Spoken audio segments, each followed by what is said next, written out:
Bienvenidos a Cruce de Palabras por Telesur. Soy Luis Hernández Navarro y para conversar sobre el papel de los maestros en los movimientos armados y la lucha de resistencia, un libro de reciente publicación editado por César Navarro y Lidia Dueñas, está con nosotros el maestro Pavel Navarro. Él es historiador, investigador del Instituto Nacional de Antropología e Historia, especialista en historia política. Pavel, muchas gracias por estar con nosotros para platicar sobre este libro y la temática que abarca. Buen día, Luis, buen día a ti y al auditorio de Telesur. ¿Por qué un libro que hable sobre el papel del magisterio en los movimientos armados? ¿Es tan relevante, tan significativo? Yo creo que es significativo por varias cuestiones. Una, es innegable mencionarlo a tu auditorio, que es un libro que dejó César, profesor, normalista, médico, historiador, activista, formador de cuadros, como especie de libro póstumo. Él falleció el año pasado. Y además es mi papá. Y mi amigo. Queridísimo sí, amigo. Y maestro. Sí. Por tanto, tiene el significado de que es este libro que es el último que escribió, que coordinó, dejó otros materiales ahí sueltos, y además tiene el significado que es el libro que quería escribir. Es el libro que quería escribir como homenaje a los maestros con los que convivió desde que se fue de niño a la normal rural. Hijo de maestra rural, pues convivió en ese ambiente de los profesores que fundaban las escuelas en Tuitán, allá donde nació, que además en Tuitán, Durango, que además de crear la escuela, se preocupaban por crear la escuela del maestro, que creara los lazos con la comunidad, de tal manera que después de escribir años sobre el siglo XIX, sobre la Revolución Mexicana, finalmente este era uno de los libros que él quería escribir, el homenaje a los maestros. Y también es un libro que escribe con la gente que él quería escribir, que fueron sus alumnos tesistas, con los que fue encontrando esta beta de tratar diversos materiales en los que se invocaron siempre los maestros. La guerrilla de Lucio Cabañas, la formación y el pensamiento político de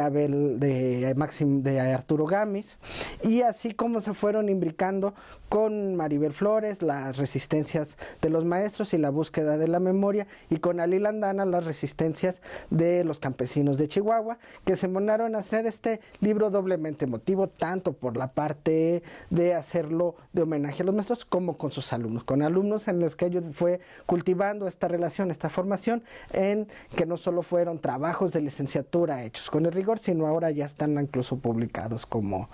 libros, pero también en trabajar en conjunto en este paso de, como dice la colección de Acal, interpares, así de que manera que esta relación de maestro-alumno se fortalecía y se iba cultivando al paso del tiempo, a tal manera de sacar este libro, que yo creo que lo deja en eso bastante satisfecho. Y en la parte también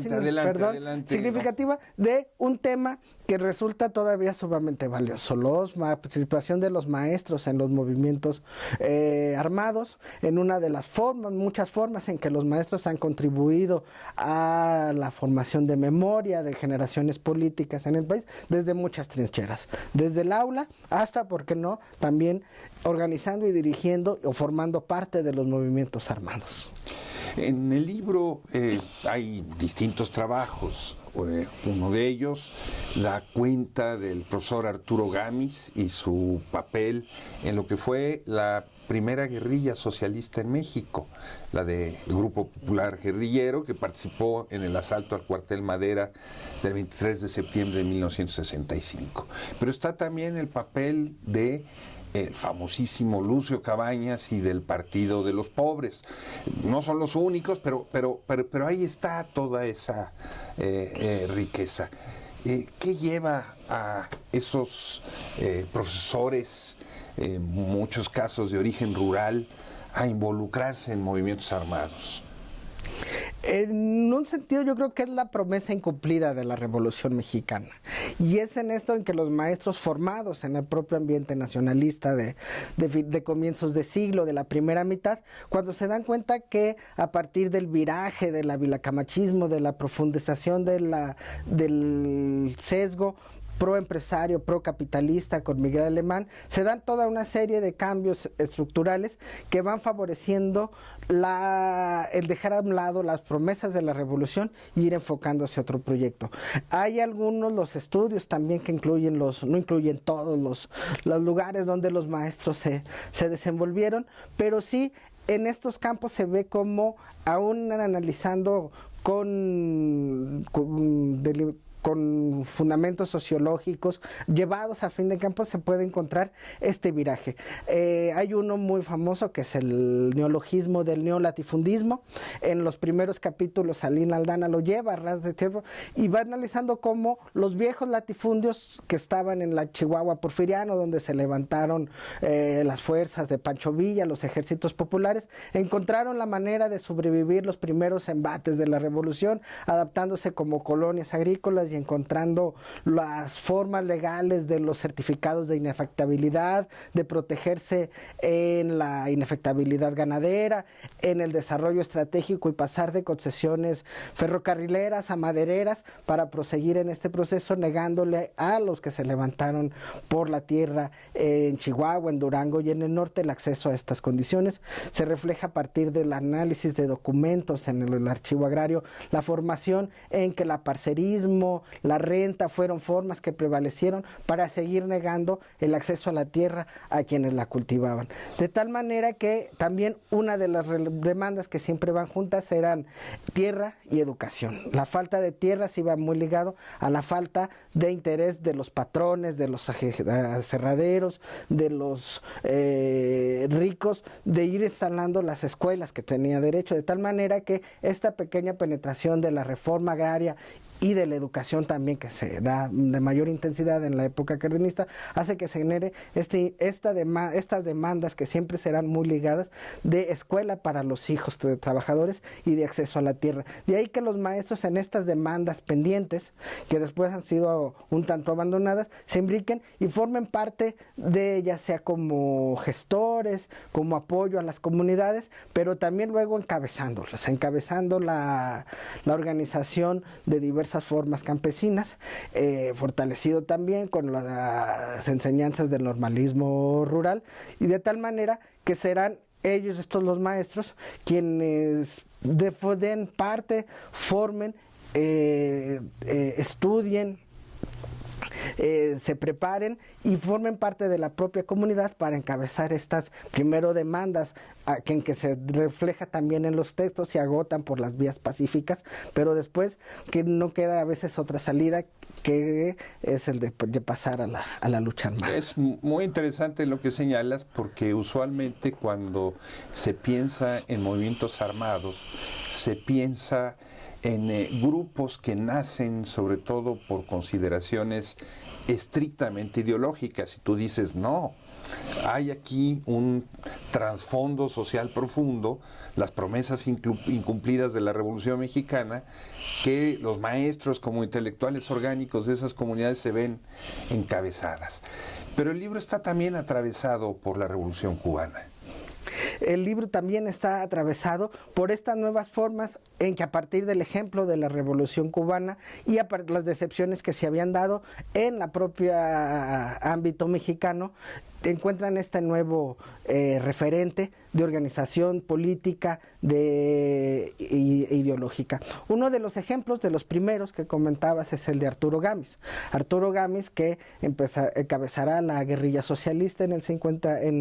63, pero él ya viene, incluso en la historia personal de Arturo Gámez, viene atravesado ya por una serie de represiones y de desencuentros con el propio Estado mexicano que se narran también en el libro. Arturo Gámez es alumno del Politécnico, entonces Arturo le toca ya sufrir lo que es el cierre de la toma del Politécnico, el viraje con un director cuando se nombra Anejo Peralta, como ya dándole el perfil hacia ligado tanto a la industria, tanto que el Politécnico pues había sido parte de donde se habían formado los primeros vínculos con la medicina rural, con la antropología, pero en los 50, a partir del nombramiento de Alejo Peralta y de la suspensión del internado, marca ya la primera parte de desencuentro. De ahí también, un tanto familiares, también su tío Salvador Gámez era parte de los cuerpos estudiantiles que negociaron la clausura del Politécnico. Es de ahí de tal manera que también, así como se puede reflejar en Arturo Gámez estos primeros desencuentros con la izquierda nacionalista mexicana, con el PPS, de sufrir la represión por parte en el Politécnico, y de identificar también, encontrar otros grupos como Álvaro Ríos, que siguen, a pesar de las cercanías con Lombardo Toledano, siguen leyendo lo que llega a partir del intercambio, los textos maoístas, a la Universidad Obrera, también la referencia de la Revolución Cubana, para formar lo que será parte de la izquierda mexicana ya del siglo XX, en donde, como es señalado Carlos Montemayor y otros autores, la referencia cubana permitirá un tanto romper con la atadura que era innegable, la reverencia excesiva a la Revolución Mexicana. Finalmente es la revolución triunfante que había moldeado la primera parte del siglo XX, pero para, después de estos desencuentros y de estas decepciones, darle otro cariz distinto a la izquierda mexicana. Durante mucho tiempo se pensó en la etapa post-revolucionaria mexicana como una etapa conocida como la Pax Priista. Aparentemente no sucedía nada. El libro pone en entredicho esa Pax Priista, muestra las enormes inquietudes sociales que hay en el país, pero también muestra la cara represiva del Estado mexicano. Así es una paz en donde aparentemente en la superficie se tenía todo controlado, pero en el interior, llegando a ras de tierra, se puede mostrar cómo también los movimientos sociales, las luchas armadas fueron floreciendo, la represión se fue ejerciendo de muy distintas maneras, ya sea restringiendo recursos como a las normales rurales, el uso de guardias blancas en muchos casos, que no es un efecto solo del porfiriato, sino que en el propio siglo XX se siguió usando, la represión por parte de las distintas fuerzas policíacas de los estados. Incluso a veces se documenta cómo ante la represión de las fuerzas estatales, los movimientos campesinos a veces pedían la presencia de las fuerzas federales, del ejército, como vistos como mediadores, pero que finalmente, cuando escalaban, también las fuerzas armadas fueron usadas en la represión de distintos movimientos. Es decir, las caras del Estado represivas no son solo una sola, así como la formación del Estado no es con un monolito, también tiene distintas variantes, tiene distintas fisuras en las que actúan los movimientos armados para reivindicarse, para tener éxitos, no solamente derrotas, como se muestra también en el libro. La consecución de estas demandas campesinas con la educación hizo que se consiguiera educación, abrir en las zonas más recónditas del país, entregar ejidos también en zonas en que se parecía imposible, como poder hacerla el menos agrarista de los estados, como en Sonora, donde Jacinto López y Álvaro Ríos lograron estructurar organizaciones campesinas en que a base de demanda de tierras lograron apropiarse y lograr el reparto de tierras ganaderas enormes y de tierras también agroindustriales, como en Sinaloa y en el Valle del Fuerte y Mochis, también de tierras de muy buena calidad, no solo sobrantes que se daban en algunos lugares. ¿Te parece, Pavel, si aquí hacemos una pequeña pausa? Correcto. Amigos, amigas, no se vayan, volvemos en muy breves instantes.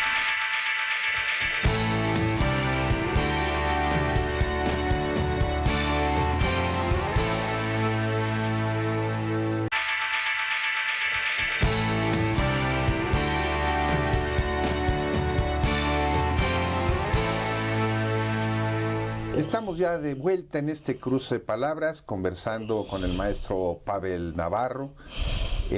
historiador, integrante del cuerpo de investigación del Instituto Nacional de Antropología de Historia, un gran conocedor de la historia de las luchas rurales en México en la última mitad del siglo XX y también en los primeros del siglo XXI. Pavel, esto es un libro de historia, pero ¿cuál es la relevancia de leerlo hoy en día? ¿Qué ¿Qué nos dice para lo que se vive en México hoy? Desde el presente hay como distintas aristas para penetrar. Uno es la importancia que siguen jugando los maestros en la conformación de un proyecto social. Todo proyecto social y de cambio y de justicia social tendrá que reivindicarse en fortalecer un sistema educativo que, al igual como otros de los aparatos sociales, estuvo abandonado durante mucho tiempo, como fue el sistema de seguridad social, el sistema sanitario, de tal manera que coloca todavía en que esta recuperación y este rescate de un sistema educativo mucho más sólido tendrá que hacerse con la participación, con la presencia y con la preeminencia de los maestros que han sido atacados y estigmatizados durante mucho tiempo. También la versión de hacer un análisis histórico de estas movilizaciones nos involucran también desde este presente en que aunque se reivindique de los momentos ya de transformación, de que se ha roto con esquemas del neoliberalismo, es necesario seguir revisando estas vertientes mucho más afiladas, radicales, si se quiere decir, como formas de avisos. Uno de los ejemplos que tenemos recientemente es Argentina, donde la academia produce muchos y muy excelentes trabajos de calidad sobre memoria, sobre reivindicaciones, sobre justicia, y de repente puede pasar lo que pasa si hay una desconexión entre el mundo de la academia y los movimientos de base. Normalmente que el libro también invita a no caer en lo que son una de las tentaciones del oficialismo en cualquier lado, de decir todo esto ya se ha arreglado, borrón y cuenta nueva, no pasa de aquí adelante, todo es más terso. Nunca será más terso. La historia, si algo demuestra, es que sigue siendo cambios, ajustes constantes, de tal manera que la reflexión sobre los maestros desde el presente también es de suma importancia para seguir contribuyendo a esta construcción de la memoria de la sociedad mexicana sobre su pasado, y en particular también, por qué no decirlo, de la izquierda. Si la izquierda no revisa lo que es la construcción de su historia, pueden pasar cosas como el caso que ahorita es más cercano, el de Argentina. Cuando presentamos el libro en Durango, también el libro se lee de buen tamaño, no es un análisis exhaustivo, sino reflexiones de casos concretos. Los maestros identificaron de no venían la historia de sus comunidades en Cuencamé, en La Laguna, pero eso también incita a la manera en que se entreveran esas historias que se ven reflejadas en las de Lucio, en las de Arturo Gámez, en la de el movimiento otonista, en Guerrero, el jaramillista, sino también para que los propios maestros inviten a la reflexión y escriban, compartan lo que fueron estas historias que fueron un tanto olvidadas de la represión, pero que así como se rescataron estas figuras importantes como Lucio, como Arturo, como el Politécnico, también los maestros a los que va dirigido el libro, finalmente fue pensando en ellos, que César y Lidia coordinaron el libro, también recuperen estas historias pequeñas, breves, de resistencias en que los maestros se han visto involucrados. Por eso es que se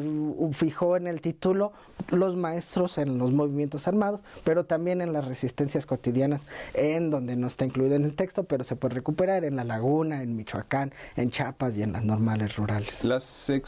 expresión más importante del magisterio democrático en México, con una tradición de lucha, tiene un logotipo en donde en el mapa de la República Mexicana aparecen 4 figuras: Arturo Gámez, Genaro Vázquez, Lucio Cabañas y Misael Núñez Acosta. Bueno, el libro tiene como telón de fondo también esto. Ahí hay como una reivindicación de esa memoria colectiva. Diera la impresión entonces que el libro construye vasos comunicantes entre esa reivindicación y la memoria de ese sector del magisterio que tan importante ha sido en las luchas recientes de nuestro país. Sí, de tal manera que el libro en ese sentido y en estos diálogos que sí está hecho, sí, en base de investigaciones rigurosas, surgido de la academia, de tesis de licenciatura, de grado, de un seminario en el Instituto Mora, pero también también convive y se nutrió de muchas de las experiencias en este caso, de la CENTE. Tanto así que varios de los capítulos, como los de Ney, de los de Abel, fueron hechos con entrevistas a los militantes, y de alguna manera es como también orgullo que el libro pueda presentarse en los Pedregales, en la CENTE, en una pulquería en Xochimilco, en una asamblea, y le dirige tanto ese grupo como también a la academia, donde, cerrando el ciclo que surgió de un seminario en el Instituto Mora, se va a presentar el próximo 19 de enero también en el Instituto Mora, como parte del seminario de Guerra Fría que coordina el maestro Jorge Castañeda. Entonces da la vuelta el ciclo de donde surgieron estas discusiones, estas ideas que no sé por qué llevaban años llevándolas César y Jorge, sobre diversos temas, sobre movimiento obrero, sobre relaciones internacionales, sobre el papel de Cuba en el continente, pero que puede llevarse a ras de tierra con los militantes obreros, con los ferrocarrileros del museo, con aquellos que recuerdan las huelgas de las llanteras o de la cooperativa Pascual, de tal manera que en ese sentido el libro está escrito también de una manera ágil, que repito, no porque sea de manera ágil y que se lea de manera corrida, le quita el rigor a las investigaciones y a la reflexión. Comenzaste esta charla hablando de César Navarro, uno de los autores. Él fue normalista rural, médico, un dirigente campesino, dirigente partidario también, historiador, líder sindical. O sea, todas esas cosas se cruzan en él. Y este mundo de lo que fue Lucio Cabañas, las normales rurales, formaba parte de su imaginario y de su formación vital. Su impronta está en todo ese libro. ¿Estarías de acuerdo con eso? Sí, en ese sentido comentábamos que esta formación de maestro rural, de médico, cirujano, historiador, con su devorador de libros del marxismo, hacen que el libro tenga esta capacidad de tener análisis histórico, reflexión histórica, análisis de coyuntura y trasladarlo a los problemas del presente. La impronta queda marcada un tanto ahí como con las situaciones que todavía se viven, con la reapertura todavía truncada de la normal del Meche, como se prometió, pero también llevándolo a que tiene que ser hecha para respetar el modelo normalista con el del internado. En eso sí, los últimos papeles de César, que todavía trabajó, eran sobre el proceso educativo actual, abordaban las transformaciones, ataques considerados de los procesos normalistas, de cambiar internados, intercambiar por becas, por recursos en material, que es algo de lo que hizo Alejo Peralta en los 50, cuando clausuró el internado y entregó becas para los alumnos que no iban a seguir, de tal manera que el libro sí tiene esta impronta de César. Y finalmente yo creo también los alumnos, pues en esta relación de maestro-alumno también algo que mucho que de César, que siguen siendo militantes, con una militancia como parte del compromiso del intelectual. Un libro que reivindica una parte de la historia de México, de la historia de abajo, que no necesariamente ha tenido solución ni continuidad, o ¿cómo lo explicarías tú? De ese sentido,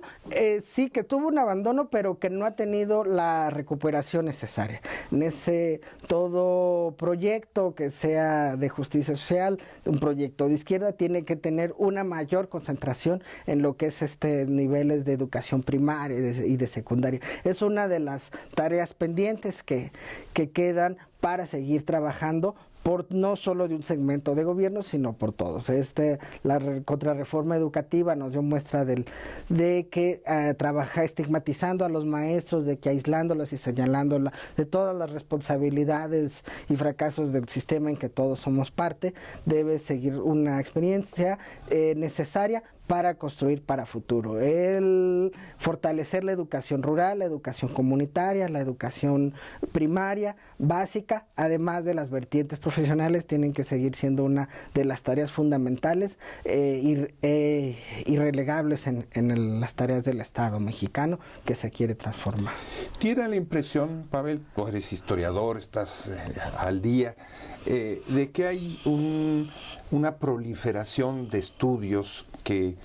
buscan recuperar las experiencias de las luchas armadas en México? ¿Cuál sería la aportación de este libro en esta tendencia general? En este sentido, sí hay muchos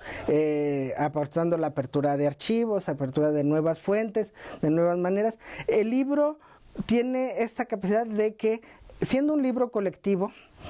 tiene las distintas maneras de aproximarse a un problema en general, como es los maestros y en los movimientos armados, desde distintas perspectivas. Desde la búsqueda de los documentos agrarios, en el capítulo de Alín, del pensamiento político y de la construcción de una biografía política, en el capítulo de Abel Gamis, en el de Maribel, una reconstrucción de la memoria y de una síntesis de estos movimientos en los últimos 30 años, el de la historia oral, con las entrevistas hechas por Eneida a los propios militantes en el movimiento Lucio Cabañas, y de la crónica en el capítulo de Luis Hernández, en el quinto capítulo, de tal manera que es un libro que abre las distintas perspectivas para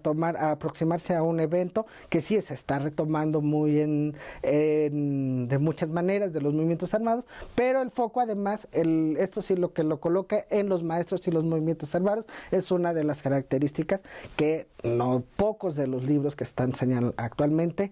hace. La mezcla de guerrilla y movimiento magisterial es otra de las aportaciones que lleva el libro. No es el único, hay otros temas, otros libros que lo han hecho, pero en este caso este foco que coloca el libro sí los hace de manera particular, a diferencia de otros, entonces abre el camino hacia distintas investigaciones. ¿Dónde conseguir el libro? El libro ya se encuentra distribuido en librerías de prestigio, en la zona de librerías de Miguel Ángel de Quevedo, las 3 grandes que se encuentran por esa zona. En sus páginas de internet también ya está disponible, y en las páginas de internet dedicadas al mercadeo de libros a granel, desde la que empieza con A y termina con Z, en todas. Entonces, en ese, agradecer acá la eficiente distribución, y se realizarán 2 presentaciones más por lo pronto, el 19 de enero en el Instituto Mora, que sirvió de auspicio para el seminario que dio origen a este libro, y en la Feria del Libro de Minería en febrero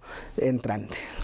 Pavel, muchísimas gracias por estar con nosotros en este cruce de palabras. No, al contrario, Luis, así que a nombre mío, de Lidia y por supuesto de César Navarro, por la amistad compartida de tantos años, muchas gracias por el espacio. Amigos, amigas, muchas gracias por su participación el día de hoy, una participación que además ha servido para recordar y para honrar la memoria de César Navarro. No se pierdan la próxima semana, Cruce de Palabras por Telesur. Hasta la próxima.